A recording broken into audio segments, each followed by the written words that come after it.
Dear proposition team, we are not here to insult the creativity of our children. We are here to defend the responsibility of us of being their parents. We need to understand our role as their guide.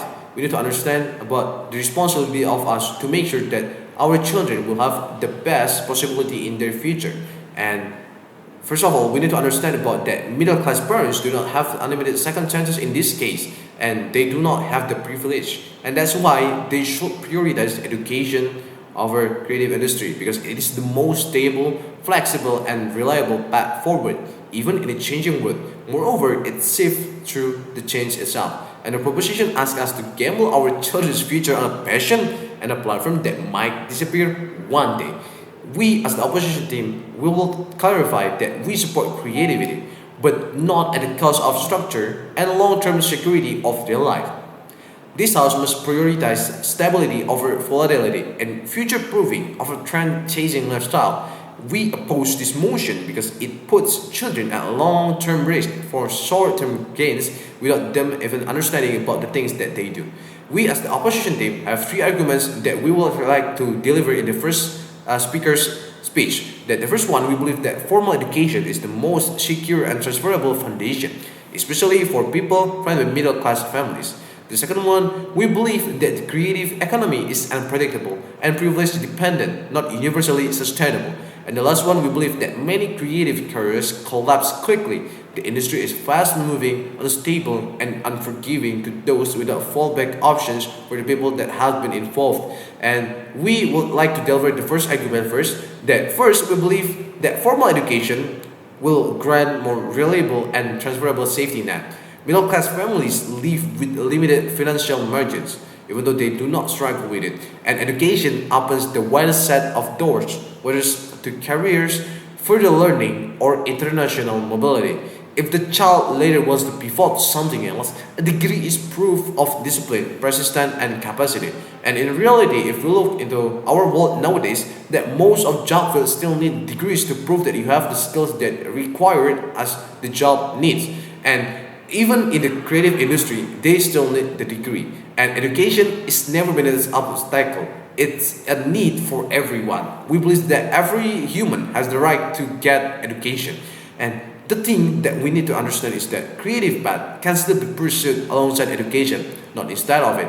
So formal education never grant you the limit to creativity. Instead, it will give you a better option and more wide doors to go to the creative side of industry. And our second argument is that we believe that creative industry have been built on luck, access, and bias, and it is not accessible for everyone. Proposition assumes that all creative kids will make it if they try, but in reality, it's not doesn't work like that. For every successful content creator, designer, or influencer, thousands remain invincible, underpaid, and overworked. And often, creativity industry doesn't work as easy as what the proposition team claim. In reality, mostly it's not even about talent, but it is about timing. It is sometimes about algorithm shifts. It is about equipment and social reach that make the difference between people and the others. And that's a game of chance. And middle class families cannot afford to play it without a backup plan, which is the formal education. Our last argument is that we believe that creative careers burn fast and fall faster. Now, let's talk about the lifespan of creative careers, especially in the digital space.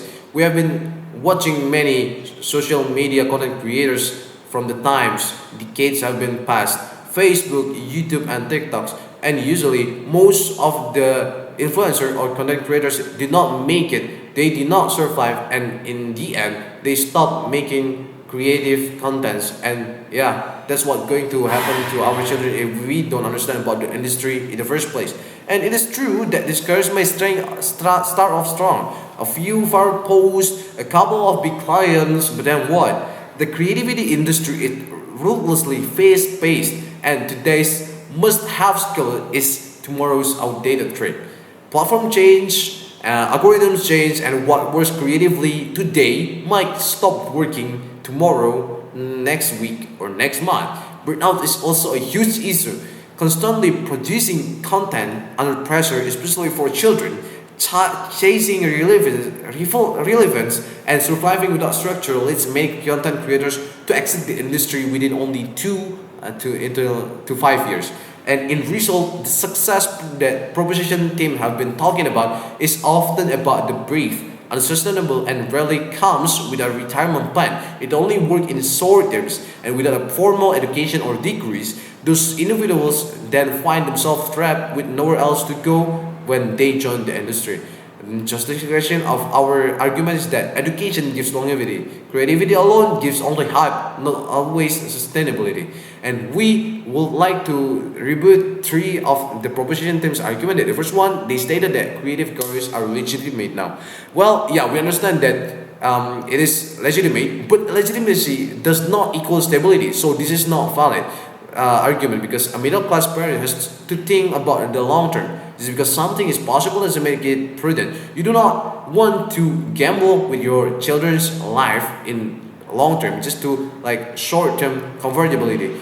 You want their life to be convertible in long terms, and you need to understand about this creative industry is not something that is really reliable. You still need to prioritize the formal education first over the creativity industry. And the second argument that we want to repeat is that they stated that we must respect the children's against it.